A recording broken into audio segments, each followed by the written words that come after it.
One of the more interesting questions I get asked is to explain more about the 567 rule. The 567 rule came up because early on when we were doing the war on waste, we didn't have time to spend time looking for 20% of the problem that was going to give us 80% of the benefit.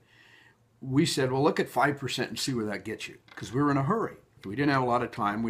If we did a 10-week program, we had on Monday of the 5th week or 6th week, we would do presentations. If we did a 8-week program, we would do Monday of the 5th week and so forth. So we really wanted to leverage those times to be able to do things quickly and get data collected so we could look at what the solution might be to a problem that we'd come up with. So we were looking at 5% and we were getting roughly 60 to 80%. Somewhere in the middle would be 67%. And we said, geez, that's pretty good. So that's pretty good leverage. 5 into 67 gives you about 13. 4 into 80, 20 into the 80-20 rule, 20 into 80 gave you 4. So we were getting about 3 times more leverage with the 567 rule. And we thought, well, geez, that's pretty good. And we did more analysis and found out that, yeah, there's a lot to that. But it's also allowed us to move quickly. So we were able to create high-value results at extremely fast rates. So the 567 played very intimately with high-velocity innovation. So with all that said, we then started to look at the 567 rule as it applied to maybe designing products, because you do use the 20-80 or 80-20 rule to design products. You look at 20% of the features that are going to give you 80% of the benefits. So we said, look at 5% of the features and see if we get 67% of the benefit.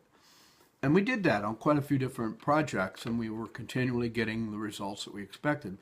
Now remember, when you're doing design work, developing a new product, you're taking a great act of faith that somebody will want the product.